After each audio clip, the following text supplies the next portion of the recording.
Ano naman ang masasabi mo dito? Kasi nakita ko parang galit na galit ka sa mga vlogger na nanggagaya sa'yo. Ano masasabi mo dito kay Tokomi? Tukomi. Bagay na bagay sa'yo yung pangalan mo, Tuko. Bakit? Alam mo ang Tuko? Chameleon. Kumakapit siya sa kung ano man kinakapitan niya. Napakatindi. At, nagiging iyon din ang kulay niya. Oh sa my pagkakataong ito, kumapit ka sa akin. Kinuha mo ang kulay ko. Itatanong ko sa taong bayan, tama ba na gamitin mo ang kapwa mo para kumita ka ng pera? Uy. Ako, taas mo akong lalakad sa lansangan dahil ni isa wala akong ginaya sa inyo para maging sikat. Legit, ang mima ng bayan ay ako lang ang gumawa. So may sama ka ba ng loob sa kanya? Wala, kaya ko silang patawarin. Bigyan nyo na nga lang ako ng regalo ngayong Pasko. Masaya na ako. Yun naman pala. Ang dami pang sinabi, hayop ka. Hindi, kasi naman talaga naman. Sinabi ko lang naman yung katotohanan. You know, Pero may sama ka ng loob. totoo, masama akong loob. Oh, amin yan. Kasi yung iba hindi naman ginawa, kung saan naman lang katawa-tawa paano lang ako? wala Ako lang. ba, ginagamit ba kita Kasi- ngayon? No, hindi niya ako ginamit. Bakit? Si Kuya hindi ako ginamit.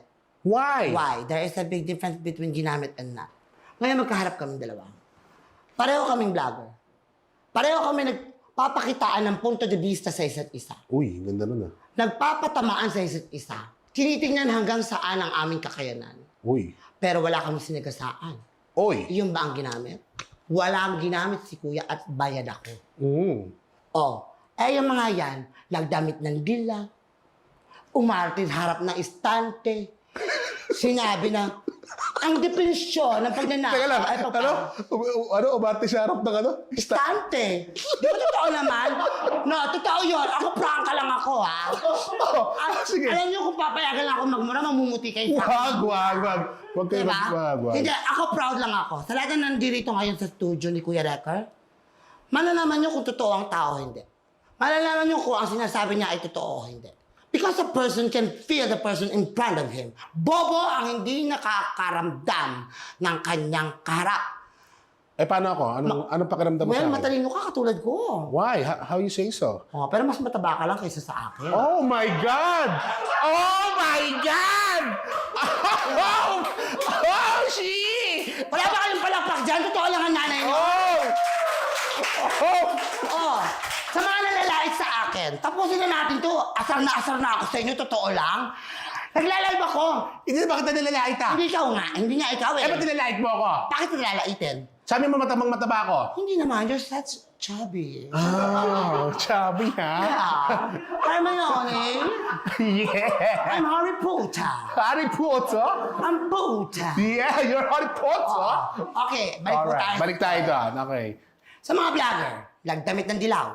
Umarte ko no, nakamukha ako sa harap na istante. Ang pangit niyong umarte. Oh my God. Di ba kung di tabi niya ang mukha, tabi niya ang ilong, kung ano ng mga pinagsasabi. Hoy, mag-aral kayo mabuti. Ang pananakit ng damdamin ng kapwa niya ay hindi makatarungan.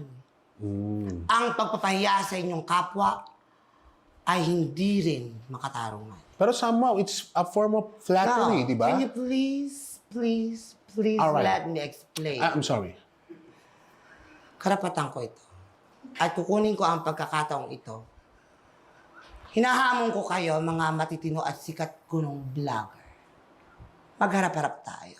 Uy. Tingnan natin kung sino ang kakampihan ng madlang people sa pagiging totoo sa sarili at sa kapwa. Ang pag-amin ko nga sa pagdadroga, hindi ko kinatakutan dahil yun lang ang multong ginawa ko sa aking buhay. Uy, ang ganda ng ano nun ha? Di ba? Pero kung magkikita man kayo, Kung magkikita tayo, kagaya Saan, dito? niya. Pwede dito. Pagharap namin, okay? gusto mo, ah? pagharapin ko kayo? Oh yeah! Oh my Okay, God. this is the hamon ng Mimanang Bayan. Let us prove ourselves to the people of the Republic of the Philippines and to the world. You are a good blogger. You can say a story. Why now? Face me. Would you mind? I would mind. Because ang kapatawaran sa puso ko'y nandyan lang. Tayo magkakaibigan. Yun. Magtulungan tayo. Akala ko, Huwag tayo amo naman maglahat. suntukan eh. At ngayon, kung kumita na kayo dun sa pag-vlog nyo, share nyo naman. Makabahid mo lang ako. Ano na? Ang dami mo na naman sinabi. Patungo na. At the end pa yung pera. Kagaya ni ano, ni Clara the Third. Yes. Yan, tuko-tuko na yan. Diba? So, dapat bigyan ka nila ng shares. Bigyan niyo ako share. Madami yung commercial. Parang araw po nagka-commercial ako. Meron din kayo. Pag binigyan ka ng shares, goods na kayo. Gusto kami.